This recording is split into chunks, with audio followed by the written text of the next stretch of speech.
show you the paper. Hi. Testing. How is this, Parker? Is this fine? Are we all good? 1, 2, 3.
Good morning, everyone. Welcome to Unity in Naperville.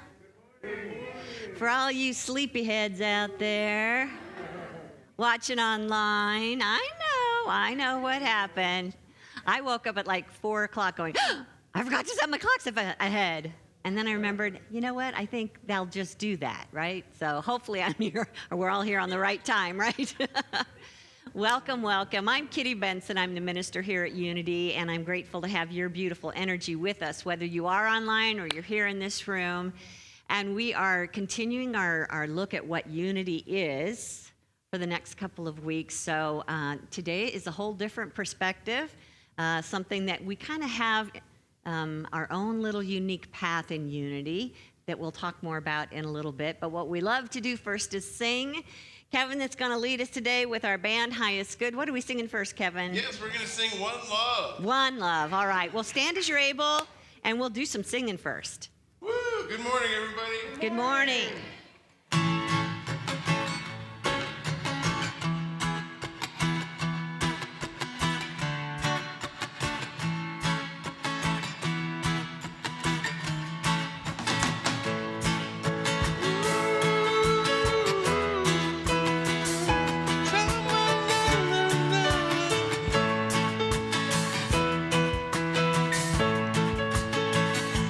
One love, one heart.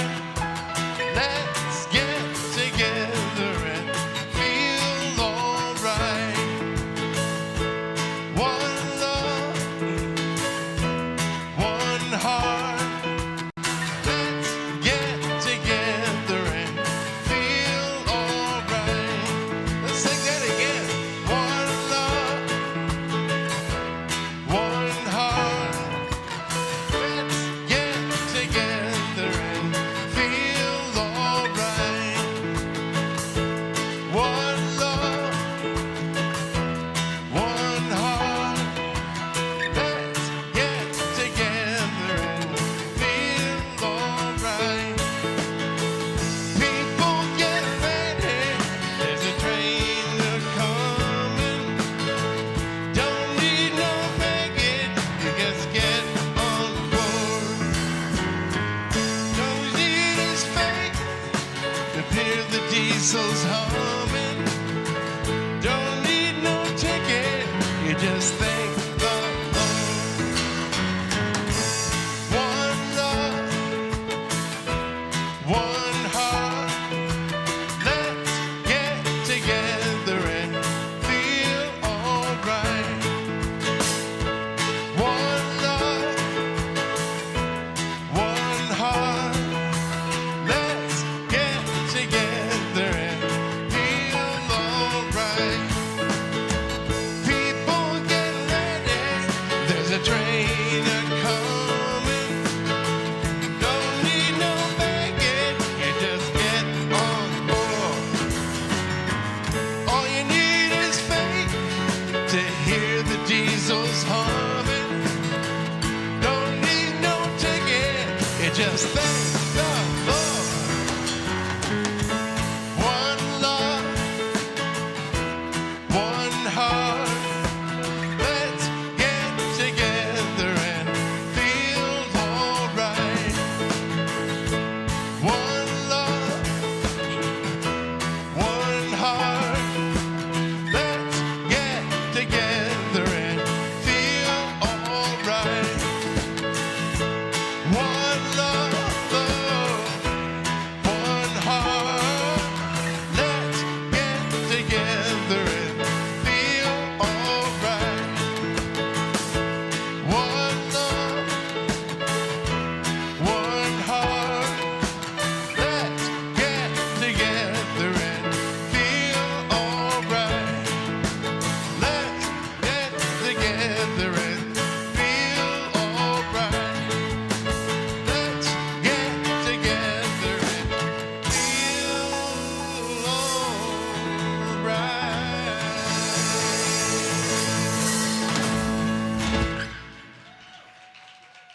Woo! Don't they sound good? We sound good. All right.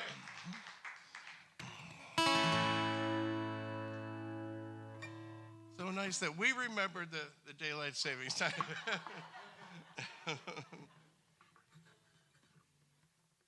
if I can read my own, there it is, okay.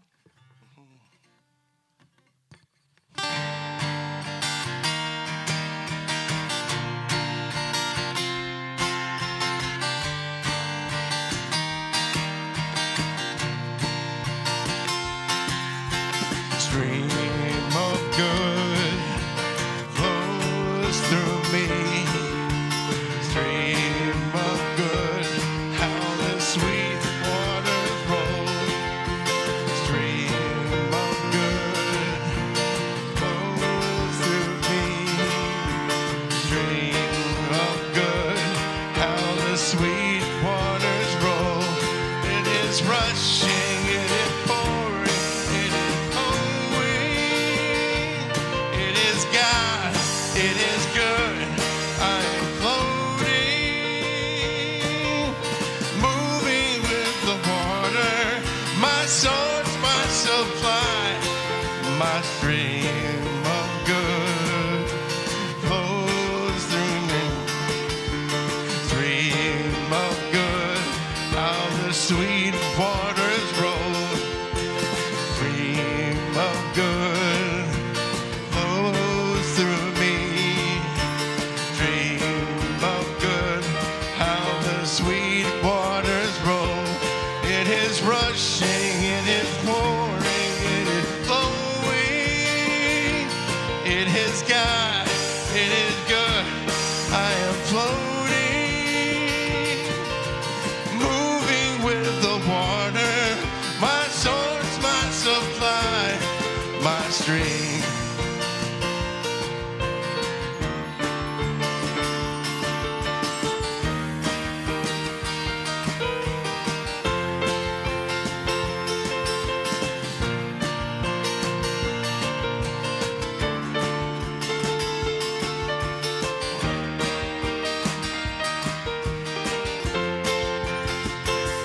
It is rushing, it is pouring, it is flowing.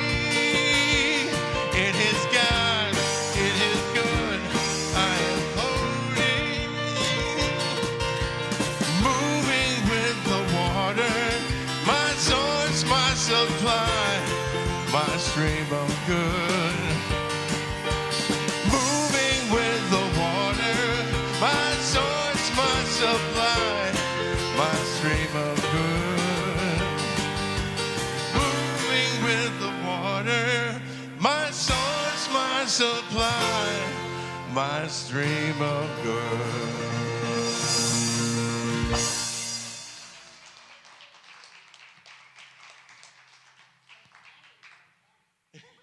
So funny that we're singing that song, considering what I'm going to be talking about in regards to a stream. So just remember that when I get to my message, a stream of good, or never mind, I'll wait till we get there.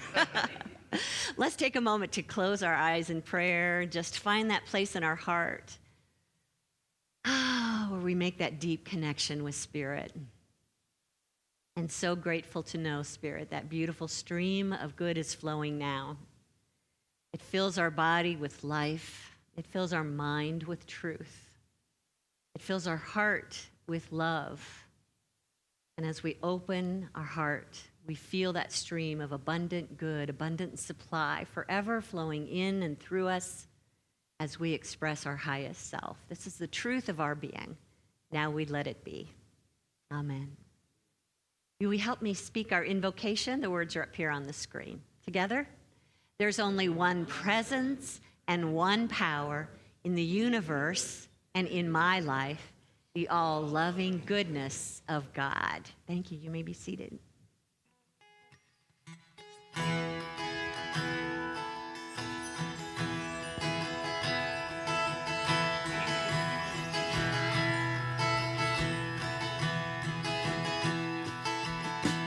Your love is life to me, my truest longing, my deepest need. Without it one moment, I don't know where I'd be. Your love is life breath for my body, breath for my body, light for my eyes, all that I need, you daily provide. Deep in my being, more than my blood, my very existence depends on your love. Your love is life to me, my truest longing, my deepest need. Without it one moment, I don't know where I'd be. Your love is life to me. Moment by moment, I am aware all that I give you constant you care. My hope and my strength through all my days, it sees so clearly in so many ways.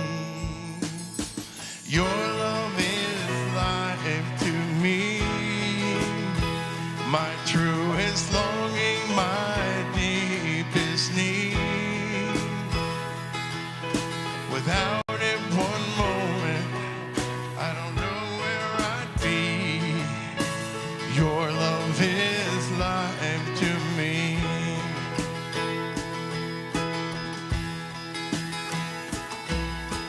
Your love is a river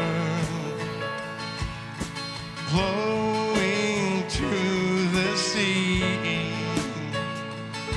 and the river runs forever, and it washes over me.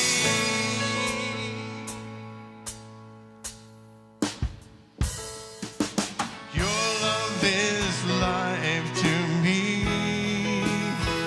my truest longing, my deepest need. Yeah. Without it one moment, I don't know where I'd be. Your love is life to me. Your love is life to me, my truest longing, my deepest need. Without it one moment, I don't know where I'd be. Your love is life to me.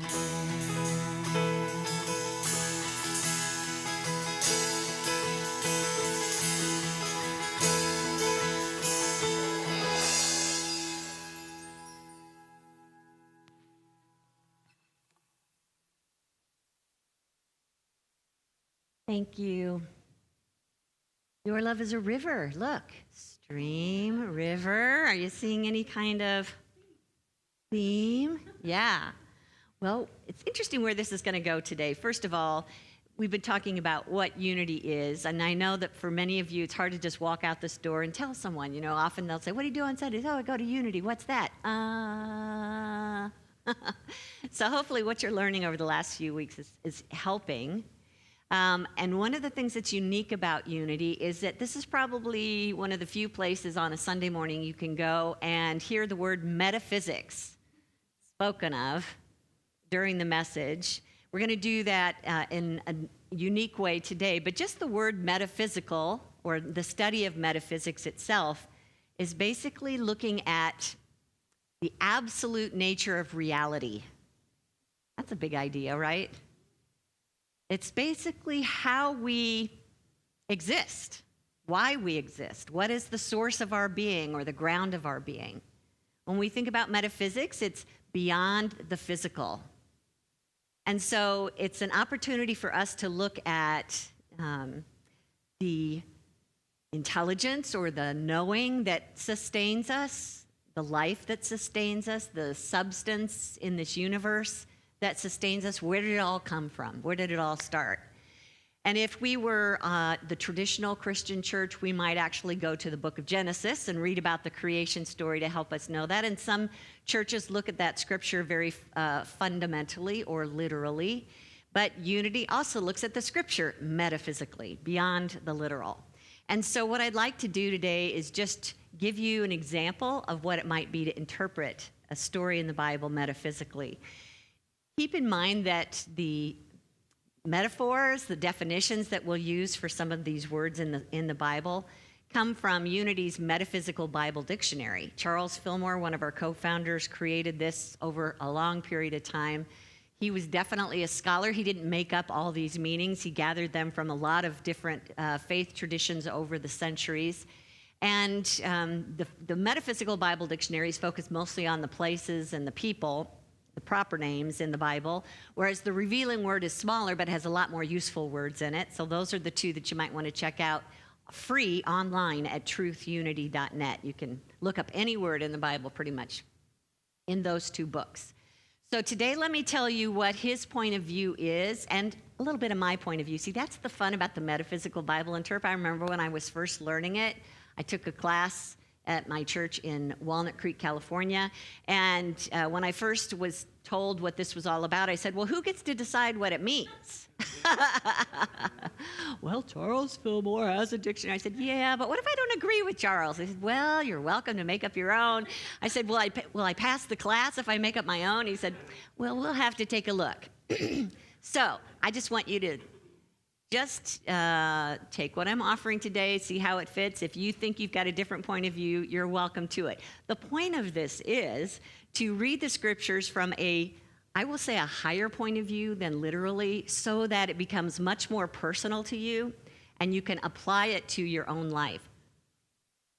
Because what we do is we take the people and the places and the things that are happening in the story, and we look at them as symbols for aspects of our own consciousness. So we're going to start with the book of Joshua today. And Joshua was the guy that came after Moses. They helped free the slaves from Egypt. They headed off into the wilderness to find the promised land. They were on that journey for about 40 years. Moses didn't make it all the way, so now Joshua is in charge. And in the first chapter of the book of Joshua, I'm going to kind of paraphrase this so that we can get through it without like a million words. But the first chapter of Joshua, it talks about how the Lord spoke to Joshua saying that you should cross the Jordan into the land that I'm giving you. Every place that the sole of your foot will tread, I have given to you. No one shall be able to stand against you all the days of your life. I will be with you. I will not fail or forsake you. Only be strong and very courageous, being careful to act in accordance with all the law, so that you may be successful wherever you go. So up here on the screen, I'm going to identify some of the key elements in the story, and we'll talk about these a little bit at a time. First of all, when we think of who Joshua is, he's kind of the main player in this part of the story. He's going to represent that higher part of ourself. He's the leader. He's trying to point them toward the promised land. The part of ourself that does that is our Christ spirit within us. So that's who he's representing here. And when it says that you're going to cross the Jordan into the land that I'm giving to you, that land is the promised land that they've been seeking all this time. Now, how might you interpret the promised land if it were an aspect of your own consciousness? What might that be for you? Any volunteers? Peaceful living? Conscious connection with spirit? Hopes and dreams? Good ones. Say it again. Being rich, of course, that's what the most common thing is. Susan, would you mind turning the temp down a little bit? Thank you. Being rich, that is obviously... You know, in this day and age, when we laughingly say, hey, I made it into the promised land, it often means I retired, I got a raise, I finally got that big house on the hill, you know, I found my right and perfect soulmate. But actually, I'd like you to think of the promised land as living in spiritual consciousness, remembering the truth of who you are, that you're a spiritual being having a human experience. And what did God tell Joshua that they were going to do? Do you remember? They're going to cross the Jordan. The Jordan is a River, look, there it is. The word we've all been waiting for.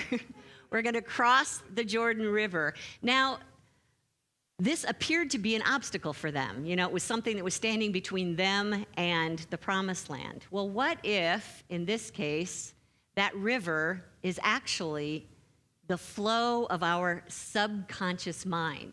We have to get over that river in order to know the promised land.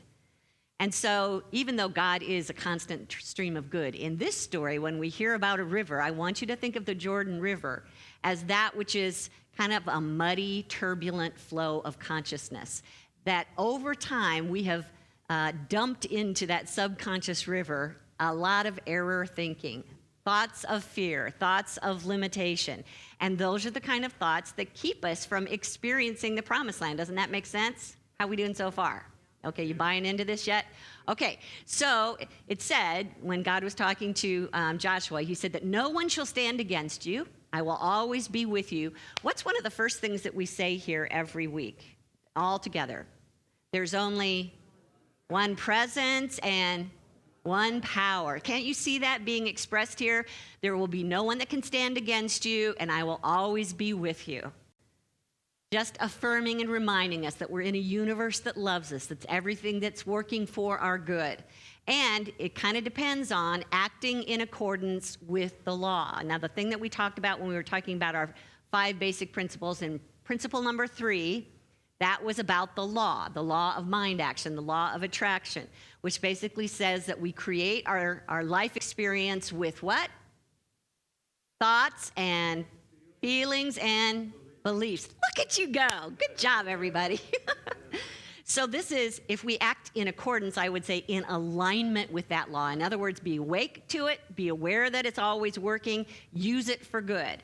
And when we do that, the last thing that God said was, you'll be successful wherever you go. Hey, that makes perfect sense. We'll just interpret that literally, okay? Okay, so that's what he's been given as his job, as his task.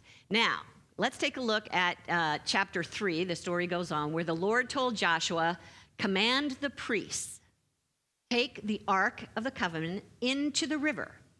When their feet touch the water, the river will stop flowing. Stand there in the river until all the people cross over. And they did. And it did. And they crossed over. So again, let's go back to the Jordan. What was the Jordan?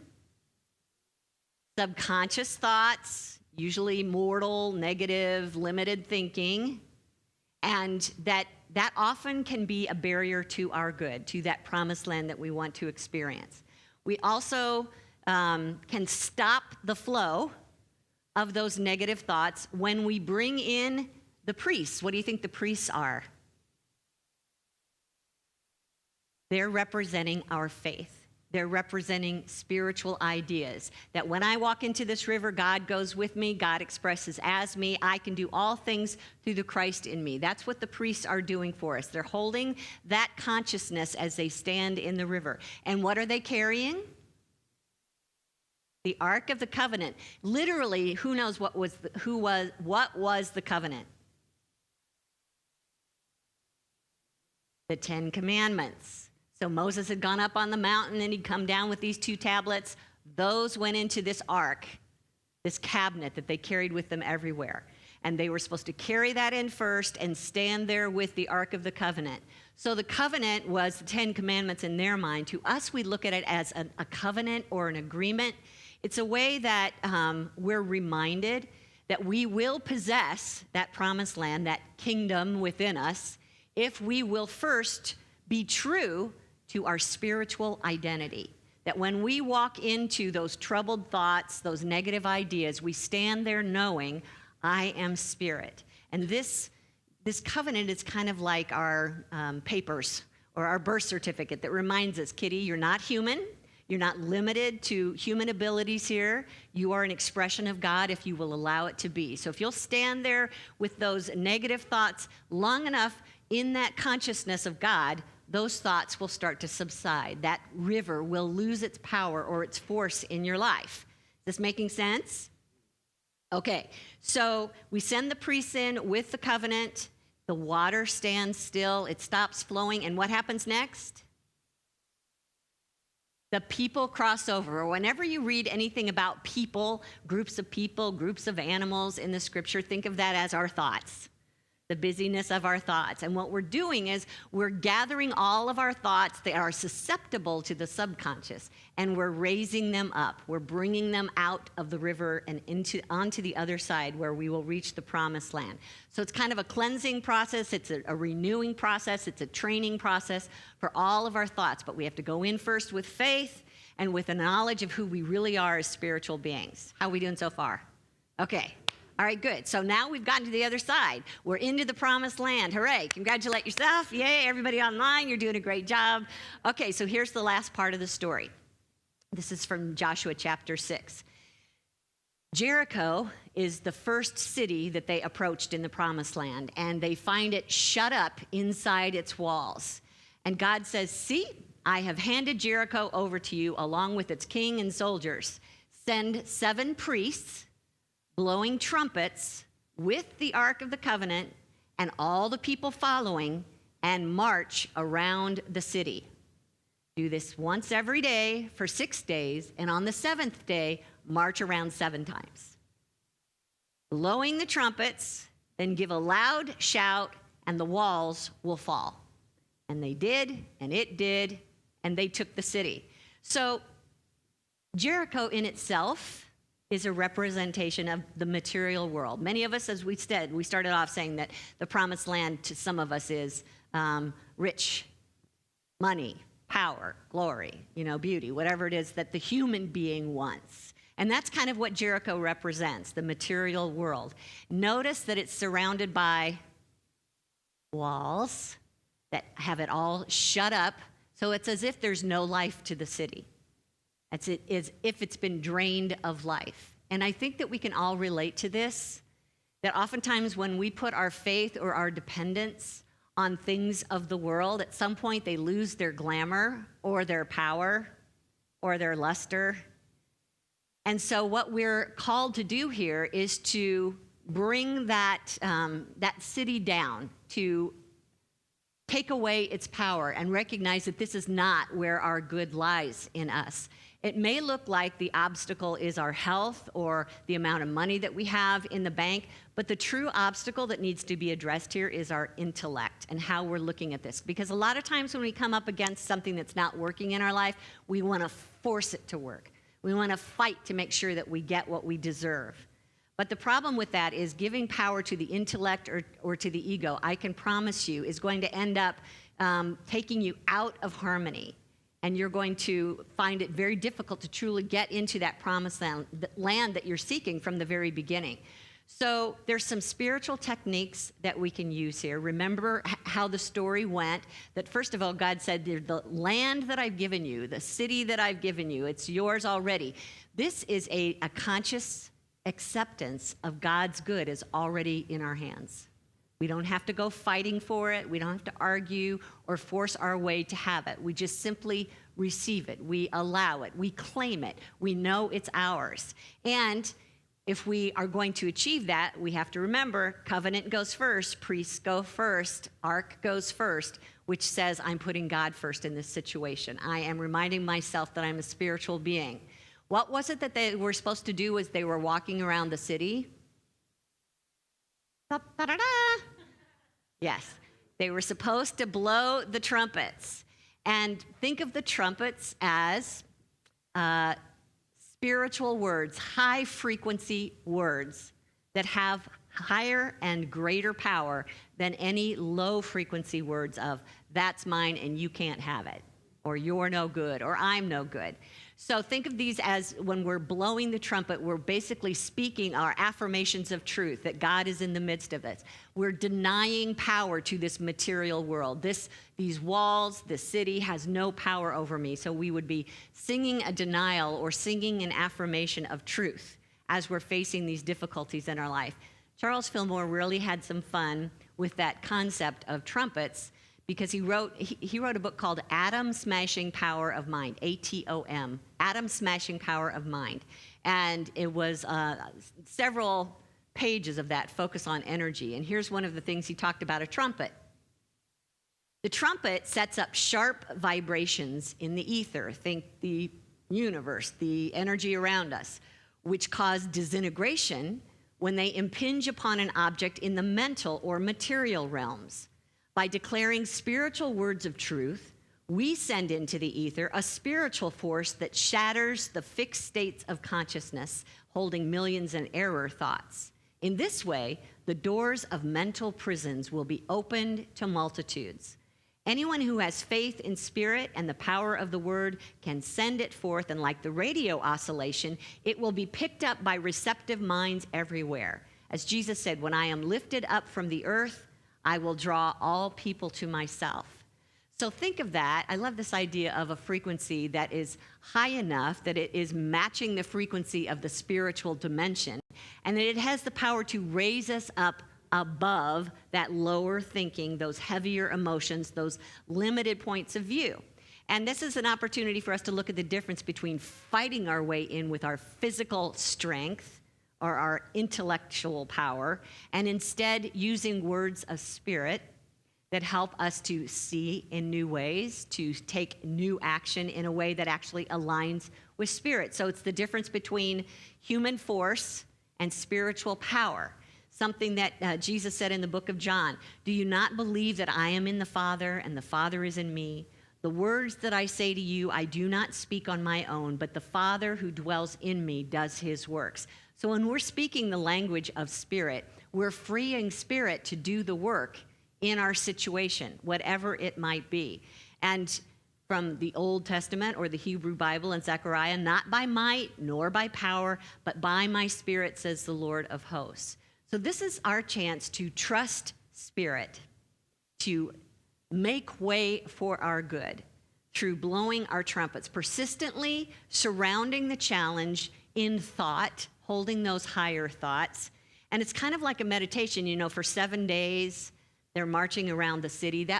7 days is like basically as long as it takes to reach that conscious state of perfection in your mind.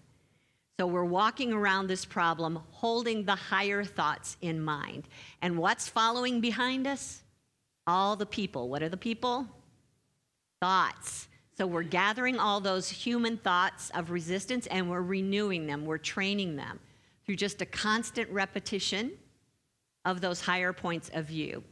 So I want you to just take a minute and think about, first of all, do you have a physical promised land that you have been seeking after, but it's been eluding you? Feels like something's resisting you and you can't quite get there. Maybe it's a healthier body. Maybe it's a better relationship. Maybe it's starting a new career. Maybe it's earning more money. Those things seem very, very important to our human being. Can we relate to that? Very important to just having this human experience. And remember, we've got that subconscious Jordan within us that we're going to have to cross over in order to get there, which means we're going to have to acknowledge, what are my beliefs within me that need to be healed? That I'm not good enough, that there's not enough out there for me, that someone is working against me.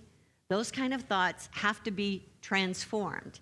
We have to cross over. We have to put a stop to the flow of those thoughts and move over into the promised land. But remember, truly experiencing our good has to begin with having a spiritual consciousness, because you can get over, some negative thoughts and achieve that promised land, but it may not last very long, or it may not be as fulfilling as you think, unless you came over into the promised land, the true land, and you started with the consciousness of, I'm spirit, I'm eternal, all things are possible, God is living through me and as me.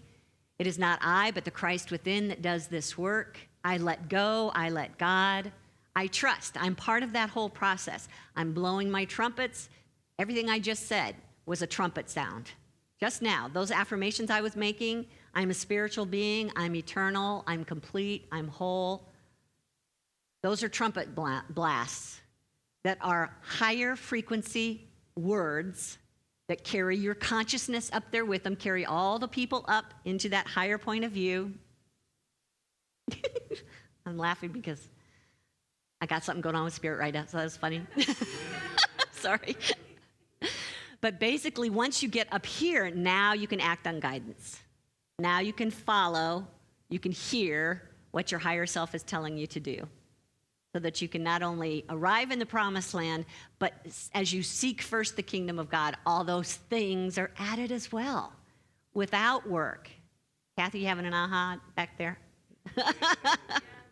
Okay. I hear you. Jesus said, I work and my Father works. So my work is to get to the promised land by stopping the flow of the subconscious and retraining it, giving it some new ideas, moving into that state of God mind, superconscious, Christ mind. And from there, the next steps are easy. The walls come down on any obstacle, any lifeless obstacle that's in the way, and we begin to speak those higher frequency words until we know what to do, we know where to go, we know how to be. And then we go back full circle to God's first statement that you'll live a successful life. Do you think you can do that? Something that I always remember from a movie. Again, having a good time in my little head here right now. And you know what? I just want to stop and ask, because this is kind of a heady exercise. Questions, curiosities about this that you want to ask?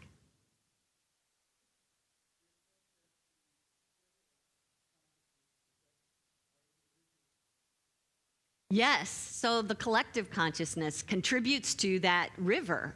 He's talking about how the general consciousness affects the personal consciousness. So as much as we don't like that idea, it's very easy when all of us hold an idea in our consciousness, whether we're doing it personally or not, it just kind of finds its way in there. So this might be a moment to just talk about what's happening in Ukraine. That's a collective consciousness, subconscious flow. I kind of associate it with what happened with COVID.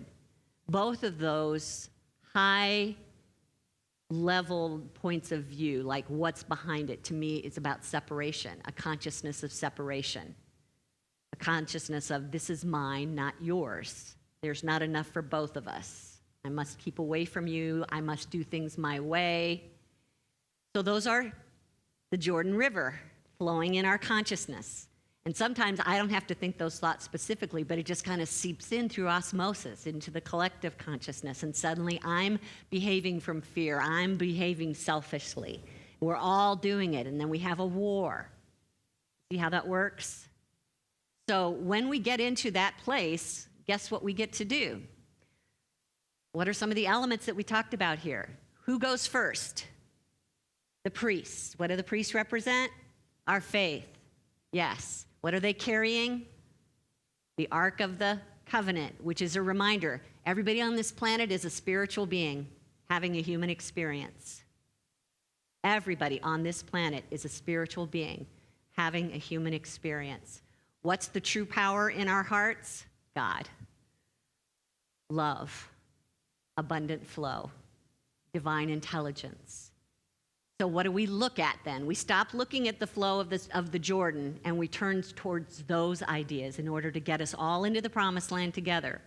We have to focus our attention on those higher ideals. We have to speak those words of truth. We have to blast that trumpet that God is in the midst of this. If you go back and look at my prayers that I've been putting on Facebook or putting in our e-news, it's talking about the God is in the midst of this, even though you may not be able to see it right now. We're depending on you as essential light workers to hold that view in your consciousness that no matter what it looks like, when I give my attention to this higher presence that's also here, I empower it to work through me, through all beings. Take a breath. Kitty, that can't work. That's not enough. You can choose to think that. That means you're standing in your Jordan. You're letting those flow of negative mortal thoughts overtake you. But there's a higher point of view, and this is where you have to have your faith. I mean, what's the point? What is the point of being here and listening to these messages if we're not going to put them to use when we face the really big issues? That's too big for this. I don't think this is going to work for that. I'm telling you, if you don't use it now, man, there's absolutely no reason to have it at all. I'm talking about having a consciousness that God is the one presence and the one power in the universe, but it requires us to know that, to believe in that, to stand in it, to speak the truth about it. So when you're tempted to get into the fear thoughts and conversations with people and the anger thoughts in your conversations with people, just remember, oh, I'm in the Jordan and I'm drowning. What I need to do is shift my consciousness to that higher point of view, because it can only work if we work it. It can only be free to express itself if it's got a consciousness to express through, and that's each one of us. We're the people that has to be renewed and retrained and reformed.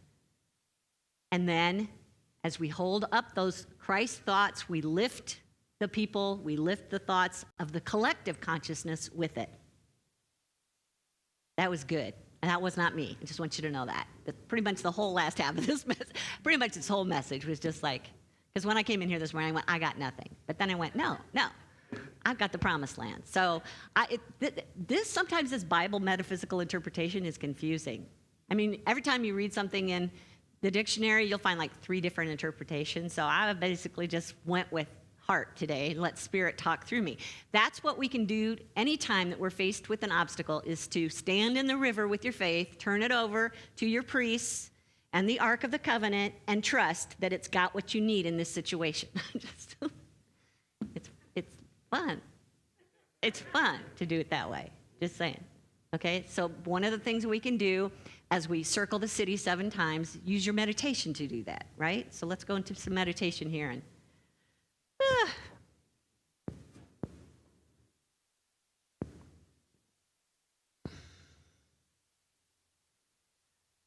ho, ho, hum.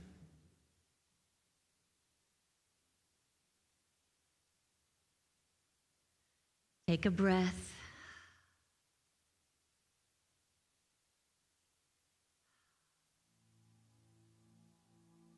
With your breath, know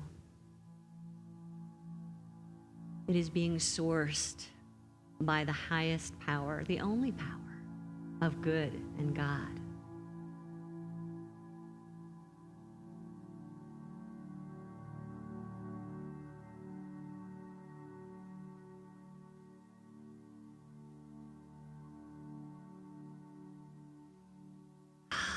This is a chance for us to remember the truth of who we are, spiritual beings, each a unique expression of God.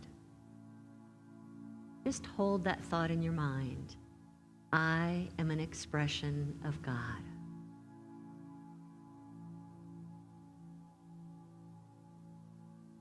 I am an expression of God.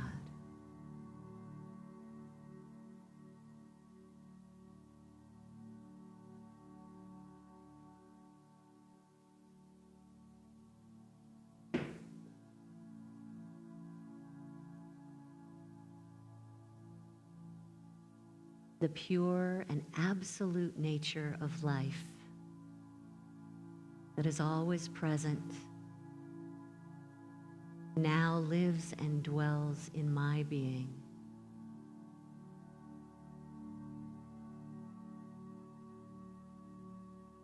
As we breathe in, we feel that life already created, already living through us.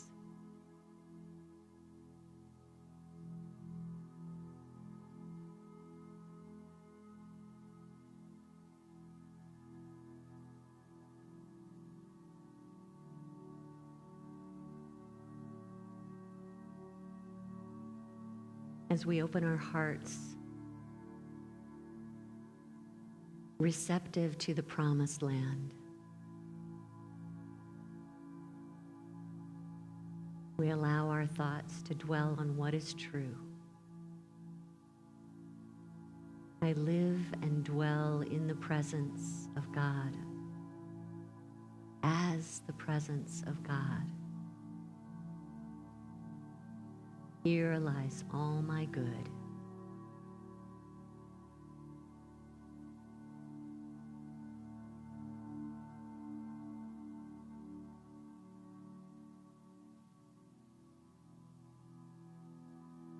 in this land of infinite spirit, I find the answer to every question.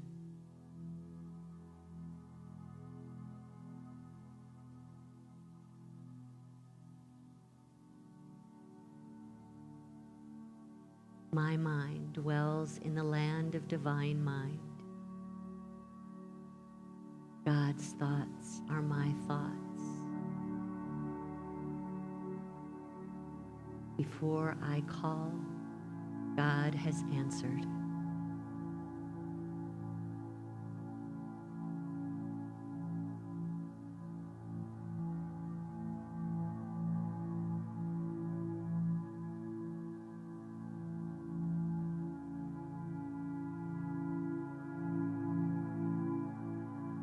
In this land of spirit, I dwell in the power of love.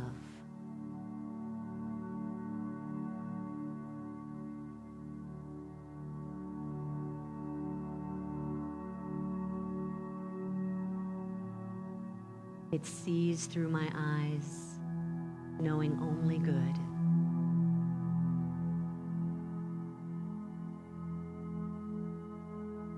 Desiring only good.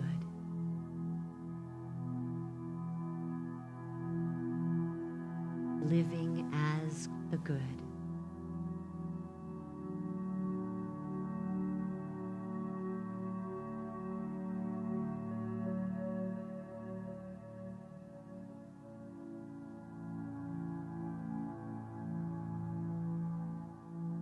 As I dwell in this promised land, I trust this power and this presence to be all that is, to be the resources I seek,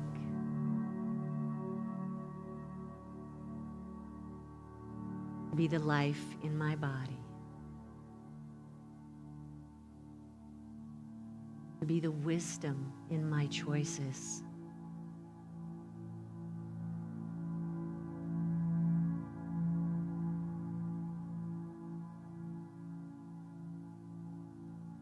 Creating harmony in all things.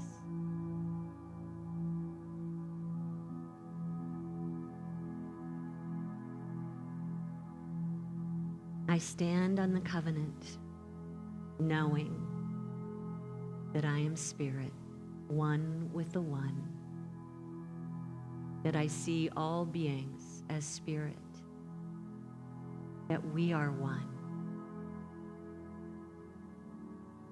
And from this promised land, I know all things work together for good. This is the truth of my being and all beings. And now I let it be. Amen.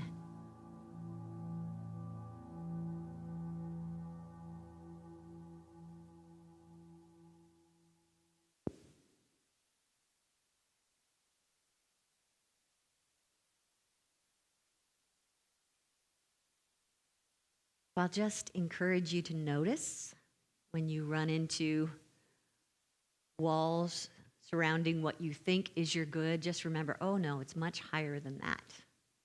What I really am seeking is that conscious oneness with God. And from there, the walls will come down and the good will just naturally flow.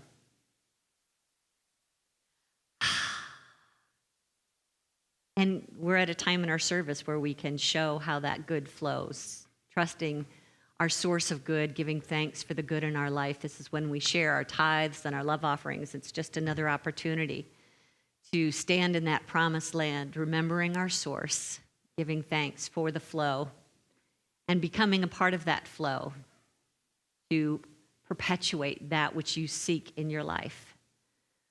So as we're thinking about giving, if you're watching online, you can do this, and we're grateful for your online giving. Please consider using the donate button either on Facebook or our website, unityinnaperville.org. And we also have a P.O. box if you'd like to mail a check to Box 9733 in Naperville, and the zip is 60567. But most importantly, let's bless the good that we release out into the universe. Let's speak this blessing together. Divine love, through me, blesses and multiplies all that I have, all that I give, and all that I receive. And I am grateful. Thank you. Ushers, will you come, please?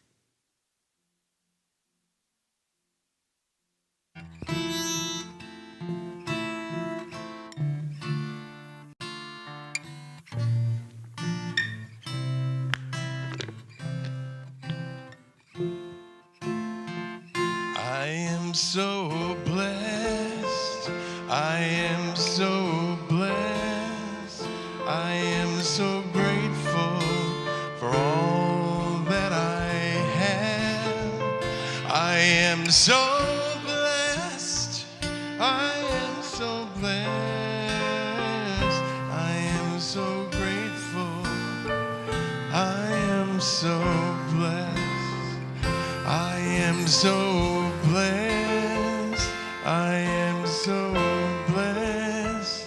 I am so grateful for all that I have. I am so blessed. I am so blessed. I am so grateful. I am so blessed. I am so grateful. I am so blessed. I am so grateful. I am so blessed.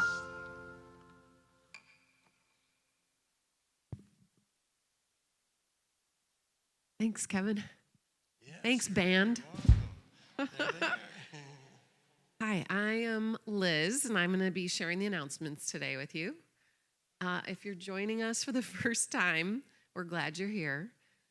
If you have questions or want to receive weekly updates every Tuesday morning, sign up for weekly e-news at unityinnaperville.org or email admin@unityinnaperville.org. And now for what's happening at Unity. Will the Board of Trustees please stand? Yeah, they're Kitty, Susan, Jeff. Steve is here too. Okay, guys, if you have any questions or want to know more about what's happening at Unity, they're available and would love to talk with you after the service. Join the weekly Monday morning metaphysics book study group tomorrow, 10:30 to noon on Zoom. For more info, see the event calendar. Join the Healing Circle online Thursday at 7 p.m. We'll learn about spiritual healing principles and pray for those with healing requests. See the event calendar and on our website to access the Healing Circle. If Unity has become your spiritual home, you may wish to become a member. The next semi-annual membership class is held online on Saturday, March 19th at 9:30 in the morning, and repeated on Sunday, March 27th at 12:30 p.m.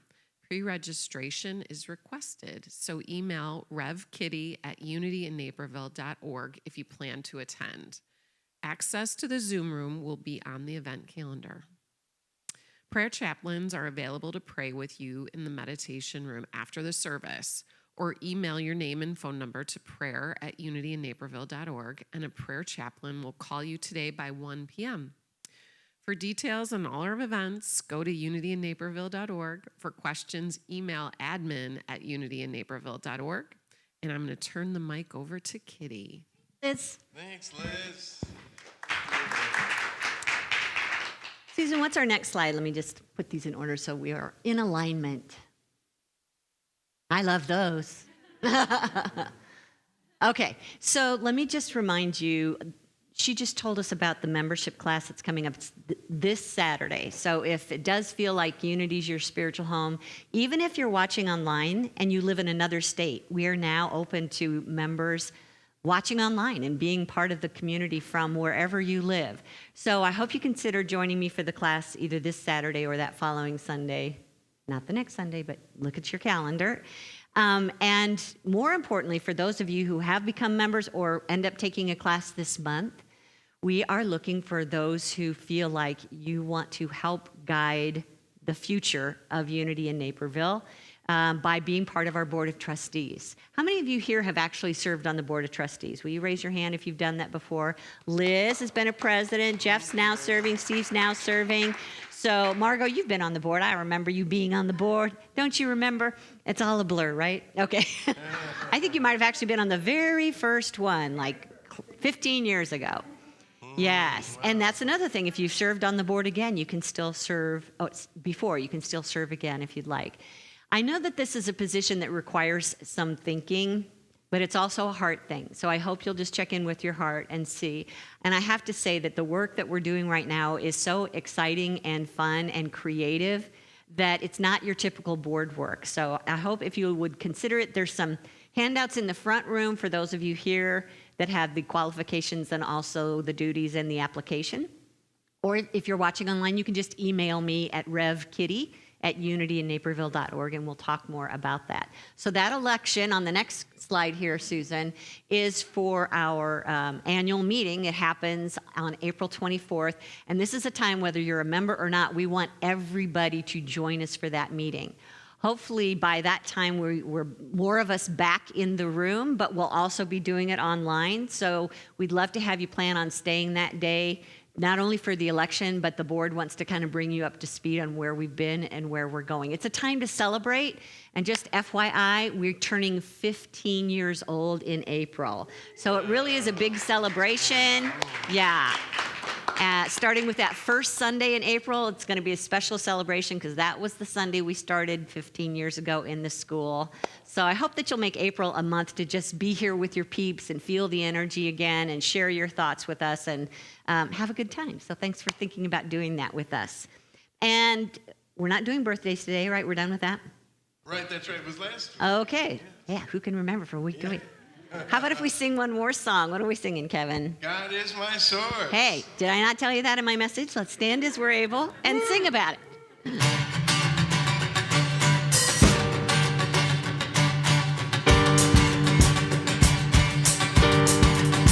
God is my source. God is my power. God gives me everything I need. So I give thanks for all my blessings. God gives me everything I need. Love is my source. Love is my power. Love gives me everything I need. So I give thanks for all my blessings. Love gives me everything I need. Joy is my source. Joy is my power. Joy gives me everything I need. So I give thanks for all my blessings. Joy gives me everything I need. God is my source. God is my power. God gives me everything I need. So I give thanks for all my blessings. God gives me everything I need. God gives me everything I need. God gives me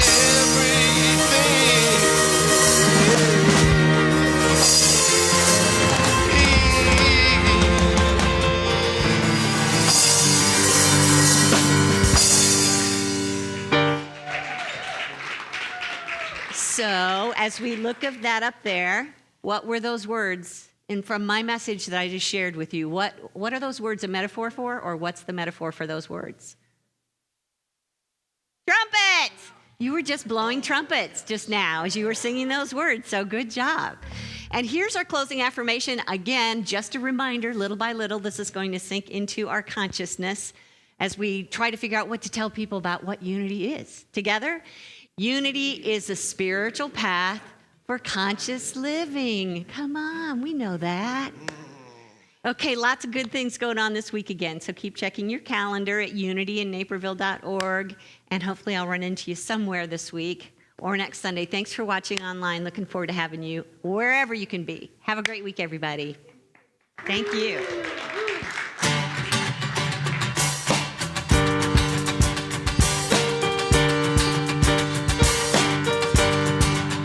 God is my source. God is my power. God gives me everything I need. So I give thanks for all my blessings. God gives me everything I need. Love is my source. Love is my power. Love gives me everything I need. So I give thanks for all my blessings. Love gives me everything I need. Joy, joy is my source. Joy is my power. Joy gives me everything I need. So I give thanks for all my blessings. Joy gives me everything I need. God is my source.